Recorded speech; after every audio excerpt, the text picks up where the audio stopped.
Until you're willing to be wrong about everything you know, nothing's ever going to change. This is one of the many amazing insights my friend Eugene Choi brought to our podcast. Shane and I had the opportunity to interview one of the top neuroscientist coaches and talk about reprogramming your brain to get out of survival mode and take ownership of your emotions. Let's jump into it. Eugene, it is great having you here, my man. I am so excited to jump in and do this interview with you. You are one of my longstanding friends. I would love to have you get a little bit more into your story and just tell people, how did you start making this phenomenal journey? You went from clinical pharmacy, neuroscience, coaching, how did you go through all of these transitions? What was that like for you? Yeah, it's been such a wild ride, man. And first off, thanks so much for having me. I'm excited to be here. And, like a lot of people, I grew up pretty lower middle class, not making that much money as a family. They're immigrants working hard, but not wealthy at all. And I thought money would solve the problems, right? So worked my butt off. And eventually when I graduated high school, I ended up choosing pharmacy school because it was pretty well known that it's a stable career, 6-figure salary right out of college. So I did all that, barely graduated, became a pharmacist, and I remember just working and very depressed, even though I had all those things. I had the 6-figure salary, the brand new sports car, the brand new apartment, all of that. Trust issues were still there, family issues were still there. My parents split up because of financial issues, right? It just started this journey of exploring. Exactly would you say peak performance should look like in a high stress environment? This is your thing. This is what you do. How do other people learn how to do it too? What I found, and this is from the neuroscience, is your brain only operates in one of two states. It's that simple. You're either in one or the other. It's what's called a survival state or an executive state. Okay? So survival state is a mode where if your life is in actual danger, you need this part of your brain. You need to be in this state to survive, because your brain can't think and it has to react without thinking. So if a tiger's in front of you about to eat you, you sit there and you start thinking about things, you're dead, right? So the problem with that is the higher functions of your brain are literally shut off. Your critical thinking skills, your creativity, your ability to connect with people and have empathy. So the other state that you're in is what I call an executive state. So this is where a lot of your higher functions come up, right? Like the things I mentioned, the creativity, problem-solving skills, something called executive function, which is your ability to make good decisions. So all of that turns on when you're in an executive state.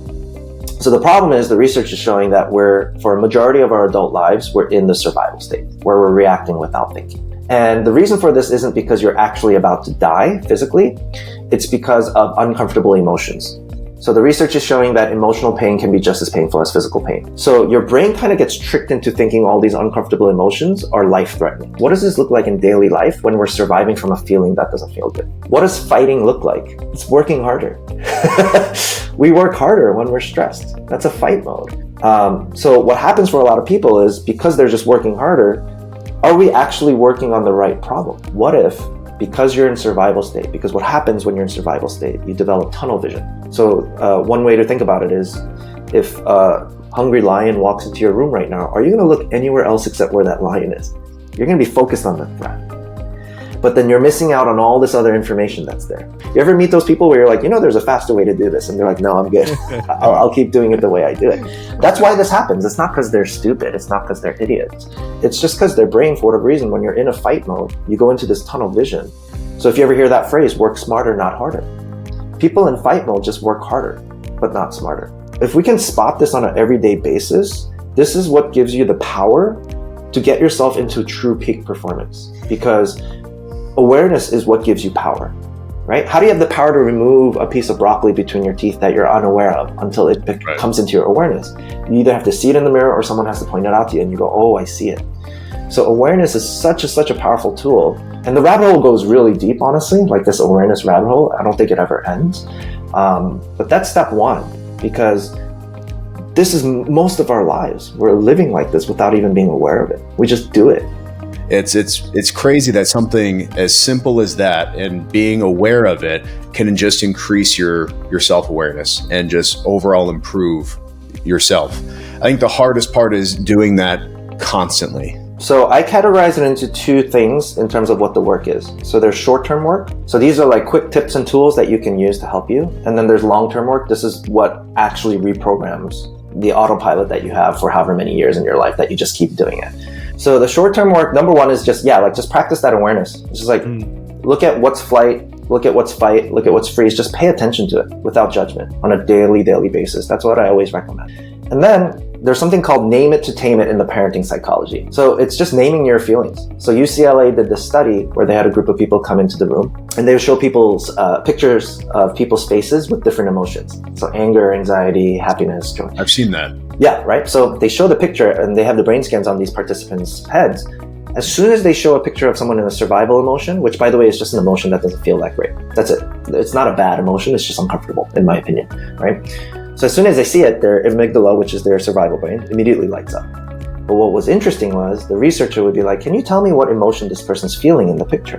And they go, oh, that's anger, that's frustration. As soon as they name the emotion, the survival state brain turned off, executive state brain turned on. What's one of the reasons why this happens? To label something requires you to think about it.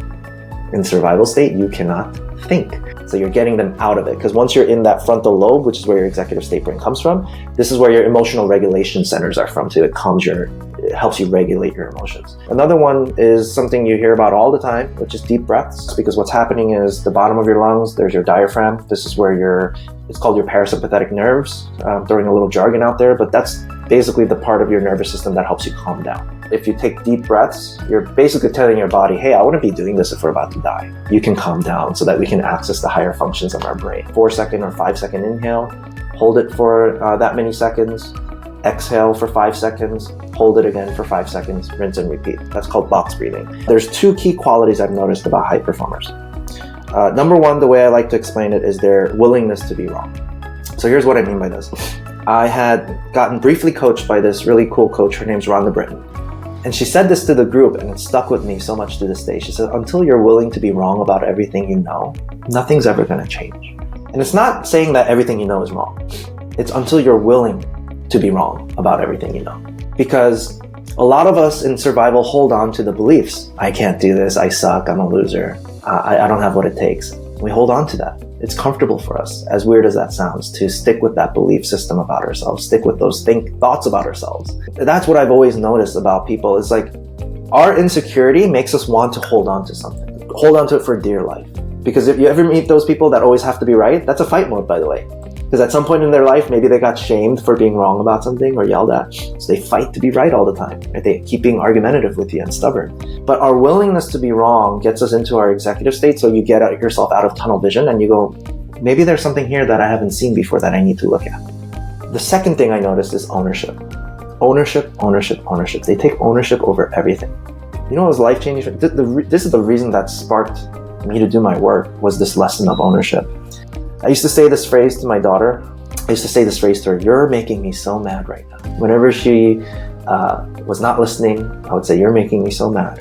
What would a little girl interpret that statement as? Oh, I'm the cause of daddy's anger. Something I did made dad mad. And whoa, when dad's mad, that's scary. So I don't want to quote unquote make him mad. But how might that impact her as an adult? What happens if she has an unethical boss that overworks her? And because she's afraid of making the boss mad, she complies and just deals with it. What if she ends up with a partner one day, maybe some boy, and he pressures her to sleep with him? And because she's afraid of making him mad, she'll give in. So that really, really got me off my butt. And I understood this is what ownership is. You are never the cause of my emotion. I am the cause of my emotion because of my own experiences. The reason why I was getting mad was I used to think these thoughts a lot about my dad, which I didn't have the greatest relationship with back then. I used to think thoughts like, if I'm ever a dad, I'm not going to be a crappy dad like mine. So the moment my daughter's not listening, my brain's going, hey, look, she's not listening to you because you're a bad dad. I go into fight mode, I yell, I'm angry, my brain's literally attacking her verbally. So all I did was I changed the phrase from you're making me mad to I'm feeling mad. This is my feeling.